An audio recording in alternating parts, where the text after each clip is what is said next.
melihat saya seperti ini ya, jadi tersangka dari tapi kecil Mas Eko ini menyampaikan kebenaran itu Mas Eko atau bukan? Saya bukan, saya nggak pernah. Saya nggak apa? Oke. Punya beberapa kawan yang Ya udah, nggak apa-apa.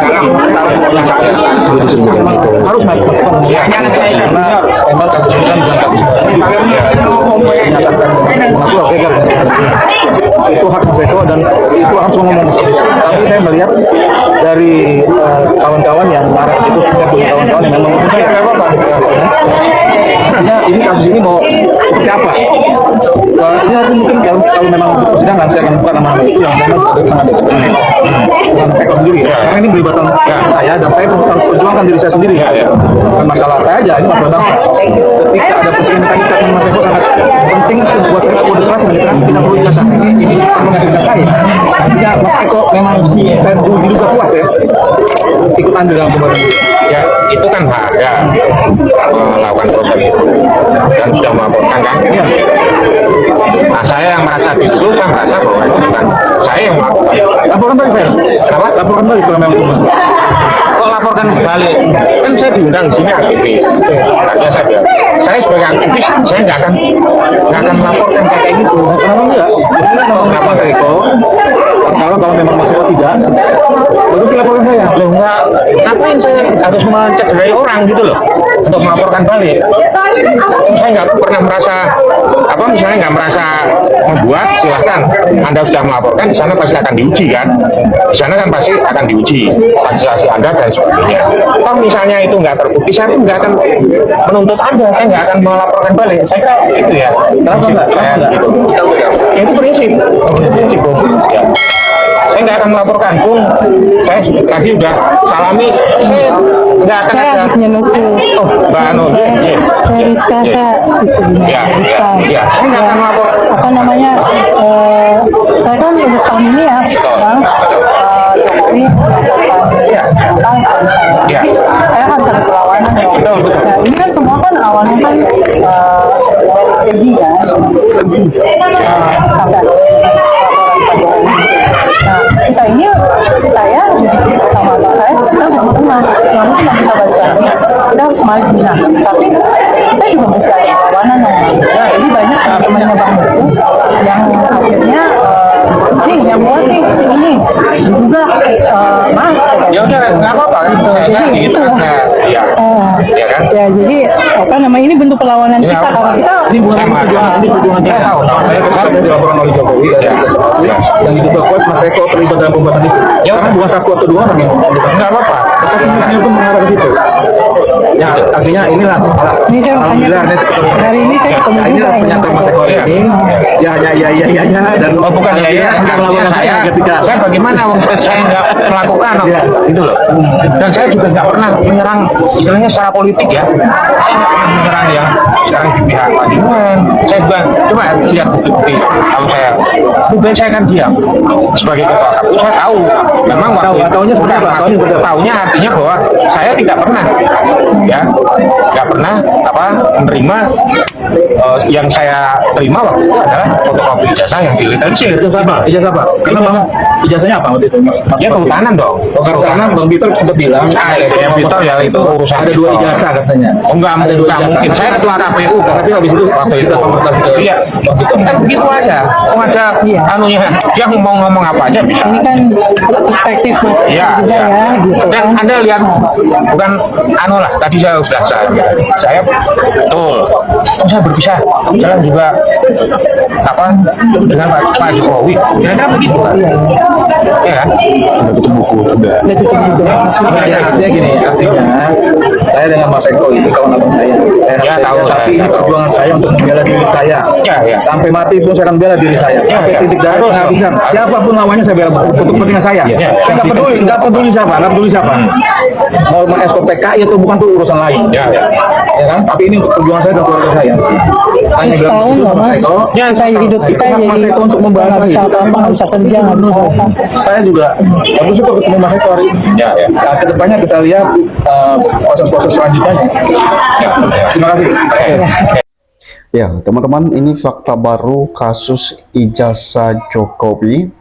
Roy Suryo CS sudah melihat dokumen asli. Begini penjelasannya. Ya, jadi teman-teman, dalam hal ini bahwa kita melihat temuan terbaru para tersangka ini dalam polemik perkara ijazah mantan Presiden Joko Widodo. Kita dikejutkan terkait dengan temuan dari para tersangka ini terhadap ijazah mantan Presiden Joko Widodo yang selama ini menjadi pertanyaan publik, yang di mana ijazah itu katanya 99,9% adalah palsu. Jadi dengan fakta terbaru ini teman-teman, ini mengejutkan para publik terhadap temuan Roy Suryo. Ya, jadi jangan lama-lama, kita langsung melihat sebenarnya apa yang disampaikan oleh Roy Suryo teman-teman. Dikatakan bahwa perkembangan terbaru dalam polemik dugaan ijazah Presiden ke-7 RI Joko Widodo kembali menjadi sorotan. Ya, jadi di tengah-tengah proses hukum yang masih berlangsung, muncul informasi bahwa sejumlah pihak yang selama ini mempertanyakan keaslian dokumen tersebut ternyata telah diberikan kesempatan melihat langsung ijazah asli oleh penyidik. Ya, jadi teman-teman, ini hal terbaru ya terhadap para tersangka. Kalau penyidik telah memberikan kesempatan kepada mereka untuk melihat ya ijazah atau fisik ijazah dari mantan Presiden Joko Widodo untuk diperlihatkan kepada mereka. Informasi tersebut ya disampaikan oleh pegiat media sosial ya, bahwa ia mengatakan, Roy Suryo ini di pegiat media sosial Aryo Bimo. Nah, ia mengatakan bahwa Roy Suryo Tifaujiati Suma atau Dr. Tifa serta Rismon Sianipar pernah menghadiri gelar perkara khusus yang digelar oleh Polda Metro Jaya. Nah, kemudian bahwa dalam forum itu penyidik memperlihatkan dokumen ya ijazah yang telah diamankan sebagai barang bukti dalam proses penyelidikan. Menurut Arya Bimo, pelaksanaan gelar perkara khusus merupakan tindak lanjut atas permintaan pihak yang sebelumnya meragukan keaslian ijazah Jokowi. Penyidik kemudian memberikan kesempatan kepada mereka untuk melihat langsung dokumen tersebut sebagai bagian dari proses klarifikasi. Jadi teman-teman, ya ternyata para tersangka itu telah melihat bukti fisik dari ijazah mantan Presiden Joko Widodo.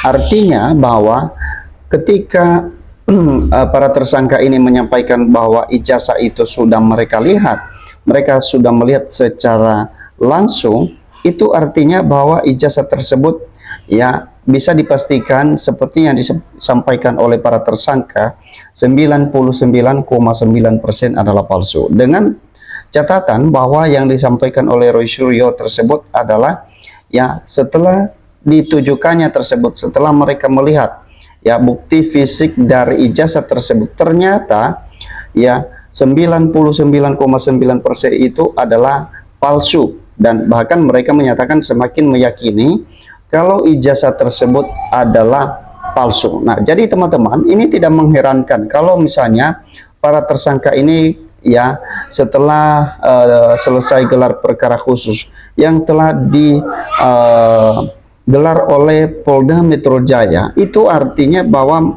ini salah satu keterangan dari para tersangka itu kalau ya kepercayaan mereka terhadap ijazah mantan Presiden Joko Widodo itu 99,9% adalah palsu, dengan adanya ya kejanggalan-kejanggalan yang mereka temukan atau bukti-bukti yang mereka lihat dalam ya kasus ijazah mantan Presiden Joko Widodo tersebut. Ya, kemudian bahwa ini alasannya ijazah telah berstatus sebagai barang bukti ya, sehingga harus tetap berada dalam penguasaan penyidik dan tidak boleh diperlakukan di luar prosedur hukum yang berlaku ya, apalagi pada saat gelar perkara khusus tersebut teman-teman ya, tidak boleh dipotret, bahkan tidak boleh mendekat di situ, bahkan tidak boleh disentuh, karena memang penyidik pada saat itu memberikan batas untuk melihat barang bukti yang sudah diperlihatkan pada saat itu. Namun ya para tersangka ini masih meyakini hal ini yang menyatakan bahwa 99,9% adalah palsu ketika selesai gelar perkara. Sebenarnya ada apa? Ya, seharusnya para tersangka ini setelah mereka melihat ijazah tersebut menyatakan bahwa asli, tapi malah apa yang terjadi sebaliknya, yang menyatakan 99,9% adalah palsu. Ya, jadi tentu ya dengan diperlihatkan kepada para tersangka ini, itu artinya bahwa ada sesuatu hal yang tidak beres, teman-teman, terhadap penglihatan terhadap ijazah yang diperlihatkan kepada mereka dalam perkara khusus tersebut. Menurut Roy Suryo, memilih menyelesaikan persoalan melalui pendekatan ya damai setelah melakukan evaluasi terhadap analisis yang pernah dipublikasikan. Dalam penjelasannya, ya Roy disebut telah mengkaji ulang sejumlah elemen pada dokumen tersebut, watermark dan emboss. Dalam penjelasannya bahwa dari hasil penelaah tersebut, ia menyimpulkan bahwa ijazah yang dipermasalahkan merupakan dokumen asli dan mengakui terhadap kekeliruan pada analisis sebelumnya. Ya, jadi teman-teman bahwa ini tidak mengherankan.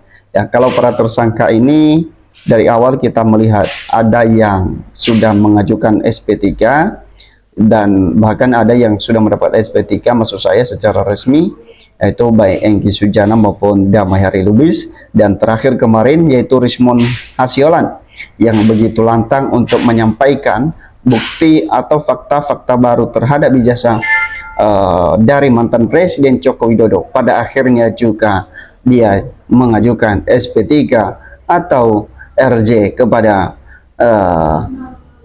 penyidik Polda Metro Jaya dan dan sekaligus ya beliau meminta maaf kepada mantan Presiden Joko Widodo. Itu artinya bahwa tinggal beberapa orang lagi yang masih bertahan dalam memperjuangkan ijazah, ya maksud saya untuk memperjuangkan ya tuduhan mereka terhadap ijazah mantan Presiden Joko Widodo.